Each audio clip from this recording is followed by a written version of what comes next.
यह 30 बातें जो हर पूजा पाठ करने वाले व्यक्ति को पता होना चाहिए, वरना। राधे राधे दोस्तों, आपका स्वागत है।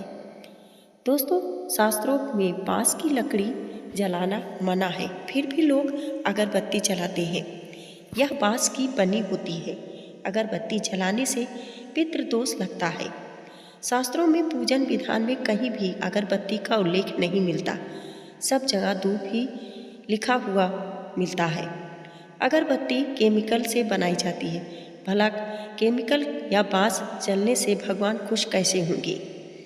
पूजा साधना करते समय बहुत सी ऐसी बातें हैं जिन पर सामान्यतः हमारा ध्यान नहीं जाता है, लेकिन पूजा साधना की दृष्टि से यह बातें अति महत्वपूर्ण है। एक, गणेश जी को तुलसी का पत्र छोड़कर सब पत्र प्रिय है।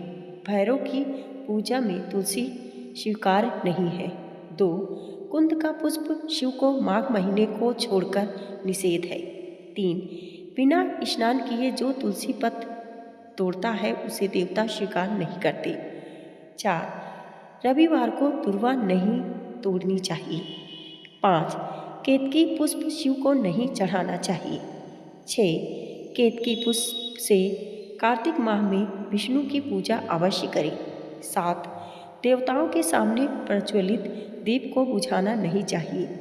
8, शालिग्राम का आवाह तथा विसर्जन नहीं होता।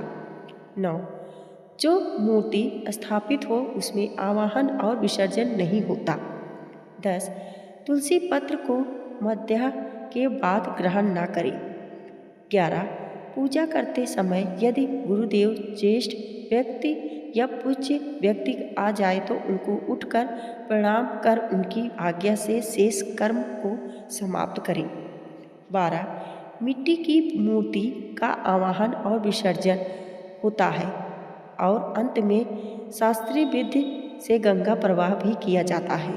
13, कमल को 5 रात, बिल्वपत्र को 10 रात और तुलसी को 11 रात बाद शुद्ध करके पूजन के कार्य में लिया जा सकता है।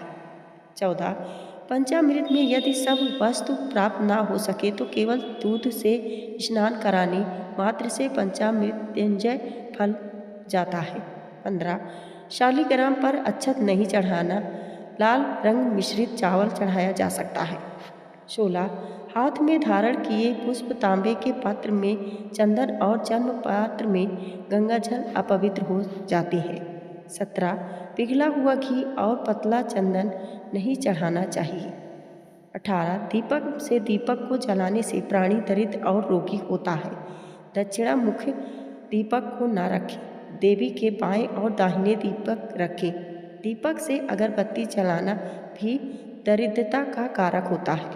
19, द्वादशी, संक्रांति, रविवार, पंचहात और संध्या काल में तुलसी पत्र न तोड़ें। 20, प्रतिदिन की पूजा में सफलता के लिए दक्षिणा अवश्य चढ़ाएं। 21, आसन, शयन, दान, भोजन, वस्त्र संग्रह, विवाद और विवाह के संयमों पर छींक शुभ नहीं मानी गई है। 22, जो मलिन वस्त्र पहनकर मूषक आदि के कांटे वस्त्र के साथ बाल कर्तन युक्त और मुख दुग्ध युक्त हो, जब आद करता हो उसे देवता नाश कर देते हैं। 23, मिट्टी गोबर को निशा में और प्रदोष काल को गौमूत्र को ग्रहण न करें। 24, मूर्ति स्नान से मूर्ति को अंगूठे से ना रगड़ें।